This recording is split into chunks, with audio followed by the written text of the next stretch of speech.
Olá, bem-vindo à série de estudos Vivendo Igreja. Hoje falarei sobre o tema Entendendo e Vivendo a Unidade. É claro que quando se fala unidade, ela tem que transcender os muros da igreja. E eu gostaria nesse exato momento de fazer a leitura com vocês de um texto fundamental que vai nortear a nossa conversa nesse momento. Eu acredito que esse texto pode desafiar você a refletir, acima de tudo, caminhar para essa unidade e praticar essa unidade em nome de Jesus. Abra sua Bíblia então, por favor, em Atos capítulo 2, versículos 42 em diante. Lerei na minha Bíblia, que se encontra aqui em minhas mãos. E perseveravam na doutrina dos apóstolos, na comunhão, no partir do pão e nas orações. Em cada alma havia temor e muitos prodígios e sinais eram feitos por intermédio dos apóstolos. Todos que creram estavam juntos e tinham tudo em comum. Vendiam suas propriedades e bens, distribuindo o produto entre todos, à medida que alguém tinha necessidade. Diariamente perseveravam unânimes no templo, partiam o pão de casa em casa e tomavam suas refeições com alegria e singeleza de coração, louvando a Deus e contando com a simpatia de todo o povo. Enquanto isso, acrescentava-lhes o Senhor, dia a dia, os que iam sendo salvos.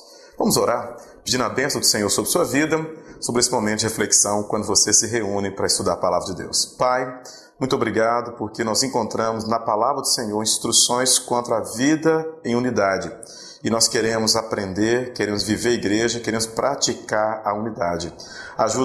Ajuda-nos nesse momento, em nome de Jesus. Amém. Bom, como eu falei com vocês, o texto aí diz sobre essa perseverança. Muito se tem dito e muito se fala sobre a tolerância, especialmente no contexto que nós nos encontramos hoje. A qualquer momento, a gente vê algo a respeito, a gente lê algo a respeito, a gente é confrontado sobre esse tema tolerância. Mas, afinal de contas, como podemos definir tolerância? A tolerância, então, é um termo que define o grau de aceitação diante de um elemento contrário a uma regra, quer seja moral, cultural, civil ou física. Do ponto de vista da sociedade, a tolerância define a capacidade de uma pessoa de aceitar noutra pessoa uma atitude diferente das que são norma no seu próprio grupo. E nós vamos tratar disso nesse contexto agora de unidade na igreja. Numa concepção moderna, é também a atitude pessoal e comunitária face a diferença, aliás, de situações e momentos que todos nós vivemos, inclusive de valores decorrentes desses que muitos adotam e praticam. E eu quero chamar a sua atenção, então, sobre esse tema que eu falei há pouco com vocês, entendendo e vivendo a unidade. Muito mais que entender. É fundamental que você pratique a unidade, dia a dia, na sua casa, na sua família, na igreja, no contexto social, profissional, onde quer que você esteja. Uma das marcas distintivas da primeira igreja, da igreja primitiva, foi a unidade. Isso nós encontramos em várias passagens no livro de Atos. Desde o primeiro capítulo até o último, nós encontramos vários momentos, vários episódios, onde o tema, o assunto é abordado, tratado, é a unidade. 3 lições eu quero extrair para a sua reflexão nesse exato momento sobre unidade. A primeira é: a unidade é baseada em se ter a mesma paixão, mas não os mesmos sentimentos ou opinião. Vou repetir. A unidade é baseada em se ter a mesma paixão, mas não os mesmos sentimentos ou opiniões. Tem uma frase muito antiga que dizia assim: podemos divergir nas ideias, ter gostos e opiniões diferentes, mas uma coisa nos identifica e nos une. No caso, o amor. Quando se fala de unidade, nós podemos trabalhar na mesma dinâmica. O que de fato nos une? O que nos liga a outra pessoa? Quando nós pegamos a palavra de Deus no livro de Atos, como no caso que eu acabei de ler e tantos outros nós poderíamos ler, Lucas aqui usa um termo traduzido diversas vezes como de uma somente, unanimemente ou de comum acordo para descrever o comportamento e as decisões feitas pelos cristãos em Atos. Curioso, né? Sabemos que o primeiro grupo de discípulos não era nada homogêneo. Gente bem diferente, cada um com sua formação, cada um com sua origem, cada um com seu ponto de vista, cada um com seu próprio temperamento. Gente diferente. Mas, apesar dessas diferenças, esse grupo tão homogêneo conseguiu unir-se em torno do Senhor Jesus, em torno da palavra de Deus, por uma razão única e maior, a própria paixão. Então nós entendemos aqui e nós podemos afirmar que a expressão usada por Lucas ela é aplicada em diversas outras situações. Por exemplo, se nós pegarmos o próprio livro de Atos, nós vamos ver em Atos 1:14, Atos 2, versículo 1, por exemplo, Atos 2:46, Atos 4:24, Atos 5, versículo 12 e Atos 15, versículo 25. Em vários momentos nós vamos descobrir esta temática sendo tratada. Então, mesmo que você tenha uma opinião diferente, mesmo que você tenha sentimentos diferentes, mesmo que você tenha uma origem diferente, você precisa trabalhar pela unidade no seu grupo, pela unidade na sua igreja, pela unidade na sua família, pela unidade onde quer que você esteja. Por quê?